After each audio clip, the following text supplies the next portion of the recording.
आवाम को ये क्या समझते हैं, ज़रा ये एक छोटा सा मंजर देखें, आपको आइडिया हो जाएगा। ये एक वज़ीर साहब हैं और कुछ सहाफ़ी हैं, ये नाच रहे हैं। कोई बात नहीं, लोग नाचते हैं म्यूज़िक लगा के, लेकिन ये पंजाबी गानों पे ऊंची आवाज़ में डेक लगा के नाच रहे हैं बलूचिस्तान में। और मौका क्या है? National defence workshop. ये कोयटा में नेशनल डिफेंस वर्कशॉप हो रही है, जिसमें टाउट सहाफ़ियों को उठाकर ले जाया गया और इकट्ठा किया गया। और मिलिट्री एस्टेब्लिशमेंट उन्हें बता रही है कि जी बलूचिस्तान के बारे में सारा ही प्रोपेगेंडा है, बलूचिस्तान तो बहुत अच्छा है, बहुत पुरअमन है, बेहतरीन है, सब माहौल बहुत अच्छा है, ये सारे गद्दार हैं। सिर्फ हमारी चार दीवारी के अंदर जो लोग मौजूद हैं यही सिर्फ वफादार हैं और मुहिब्बे वतन है, बाकी सारे गद्दार हैं। ये इसी तरह ब्रीफिंग्स देते हैं हमेशा। तो कोयटा नेशनल डिफेंस जो वर्कशॉप है उसमें ऊंची आवाज़ में पंजाबी गानों के ऊपर, देखें, अगर वो कहते हैं जी कल्चरल इवेंट था तो फिर वहाँ पे बलूची गाने होने चाहिए, आप बलूचिस्तान गए हुए हैं, लेकिन पंजाबी गाने बराबर के लगा के और उसके ऊपर जनाब वहाँ पे रक्स करवाया जा रहा है। और वहाँ से थोड़ी दूर लोग लाशें रख के बैठे हुए हैं, बिल्कुल वहाँ से थोड़ी दूर लोग अपनी लाशें सड़कों पर रख के बैठे हुए हैं। वहाँ पे सोग का समा है, पूरा बलूचिस्तान रो रहा है, लहू लहान है, और ये लोग वहाँ पे नाच रहे हैं। ना सिर्फ नाच रहे हैं बल्कि उसकी वीडियो निकालकर सोशल मीडिया पे भी डाल रहे हैं ताकि सारी दुनिया देख ले कि हमें जितना मर्जी गरीबों का, कमज़ोरों का खून बहता रहे, हमें इससे कोई फ़र्क नहीं पड़ता। देखिए, ये ऐसे ही है, आपको समझ नहीं आएगी लेकिन ये ऐसे ही है। मैं बतौर जर्नलिस्ट इन सारी चीज़ों को बहुत करीब से देख चुका हूँ।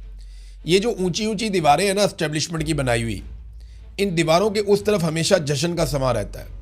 वो बहुत खुश रहते हैं, वो बहुत अच्छे खाने खाते हैं, बड़ी अच्छी वर्जिश करते हैं, उनके जिम बहुत अच्छे हैं, उनके अस्पताल बहुत अच्छे हैं, उनके बच्चों की तालीम का इंतज़ाम बहुत अच्छा है, उनके पासपोर्ट अलग रंग के हैं। वो अपनी लाइफ को बहुत इंजॉय करते हैं, बहुत ज़्यादा।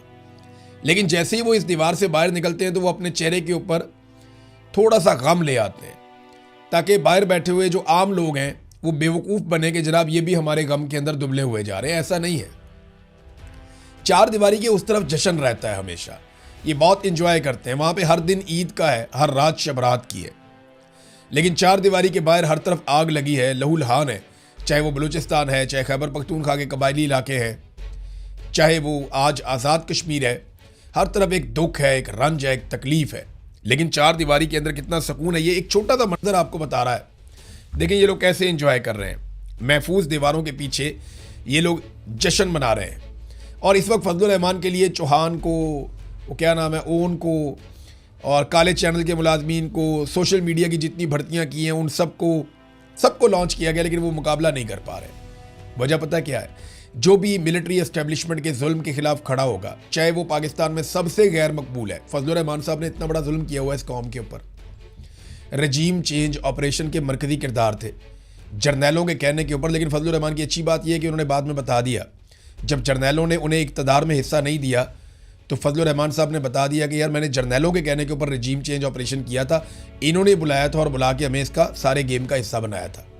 फजलुर रहमान पोल खोल चुके हैं। बहरहाल वो गंद जो फजलुर रहमान साहब ने मारा तो उल्टा उनके ऊपर गंद तो आना ही था।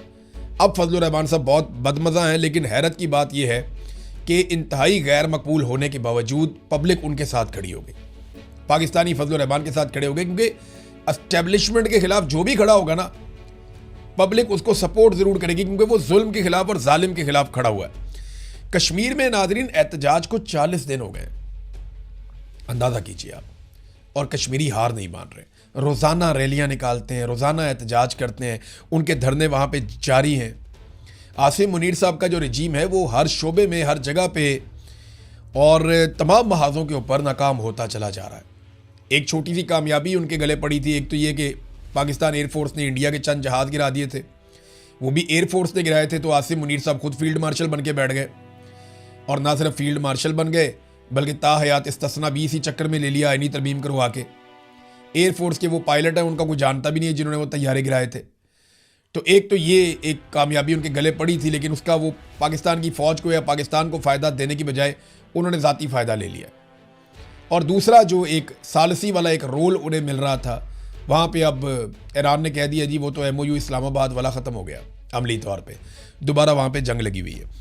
तो बाकी तमाम महाजों के ऊपर, चाहे वो मईशत का है, दहशतगर्दी का है, अमन व अमान का है, मुल्क में इस्तेहकाम का है, सरमायाकारी का है, कुछ भी है, हर जगह पे आसिम मुनीर साहब का रजीम तमाम महाजों पर नाकाम हो गया। अब वो ढूंढ रहे हैं कि मलबा किस पे डालें। तो मलबा डालने के लिए तो उन्हें फ़िलहाल कोई नहीं मिलता। नाज़रीन, अलीमा खानम आज अडियाला जेल के बाहर नहीं आई, उनकी बाकी बहनें आई हैं। जो मैंने आपसे कहा था ना, मेरा अंदाज़ा ठीक निकला। अलीमा खानम अब खैबर पख्तूनख्वा के अंदर ही तहरीक चलाएगी और वो लोगों को इकट्ठा करेगी, बज़ाहिर ऐसा दिखाई देता है। अगर उन्हें अच्छा रिस्पॉन्स मिला और खैबर पख्तूनख्वा अलीमा खानम के साथ निकल आया और बड़ी तादाद में लोग उनके साथ इकट्ठे होना शुरू हो गए, तो देखें ये एक खुदकुश हमला है। अलीमा खानम जो कर रही हैं अपने भाई के लिए, ये एक तरह की खुदकुशी है, क्योंकि उनके बाकी सारे रास्ते बंद हो चुके हैं। अब अगर वो इस्लामाबाद आएंगी तो उन्हें गिरफ्तार कर लिया जाएगा, ये हम सब जानते हैं, क्योंकि एस्टेब्लिशमेंट किसी को भी तहरीक नहीं चलाने देगी। वो किसी को इजाज़त नहीं देगी कि तहरीक चलाई जाए। सुहेल अफरीदी कोई तहरीक चला नहीं रहे, बैरिस्टर गौहर या सलमान अकरम राजा, उन्होंने भी तहरीक नहीं चलाई। वो कोशिश करती थी पंजाब से आलिया हमज़ा, वो उन्हें गिरफ्तार कर लिया गया, उनकी मुखबरी हुई, वो पकड़ी गई। तो उसके बाद से लेकर अब तक कोई तहरीक प्रैक्टिकली चल नहीं रही। तो जब तहरीक नहीं चल रही तो किसी को तो ये जिम्मेदारी लेनी पड़ेगी। तो अलम उठा लिया अलीमा खानम ने, जो गिरा हुआ अलम था, एक मायूसी थी अवाम में, वो उन्होंने अलम उठा लिया, मुज़ामत का अलम, कि अब मैं इस लड़ाई को लड़ूंगी। अगर खैबर पख्तूनख्वा ने उन्हें बहुत अच्छा रिस्पॉन्ड किया तो मुझे नहीं लगता कि अब वो इस तरफ आएंगी।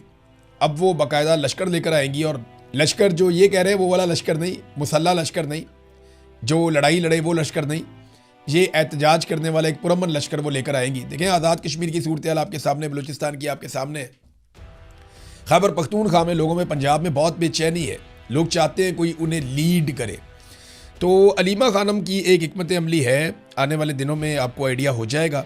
अवाम के अंदर जो बददिली थी वो कुछ हद तक दूर हुई है। एक और नाज़रीन जो बड़ी खबर है वो मैं आपके सामने रख देता हूँ कि खित्ते में दोबारा लड़ाई शुरू हो गई है। अब बाकायदा जंग शुरू हो गई है। ईरान ने अमरीकी तनसीबात को निशाना बनाया। जहाँ जहाँ पे अमरीकी अड्डे हैं वहाँ पे ईरान ने अटैक किया, बदतरीन हमले किए, उन्होंने अपने मिसाइल चलाए। दूसरी जानिब अमेरिका ने ईरान में बहुत सारे धमाके किए। अमेरिका तजारती और दिफाई जो ईरान की तनसीबात हैं उनके ऊपर अटैक कर रहा है, जबकि ईरान जो है वो जवाबी कार्रवाई में जो खित्ते में खलीजी ममालिक हैं वहाँ पे अमरीकी अड्डों पे अटैक कर रहा है, चाहे वो पानी के अंदर है चाहे बाहर है।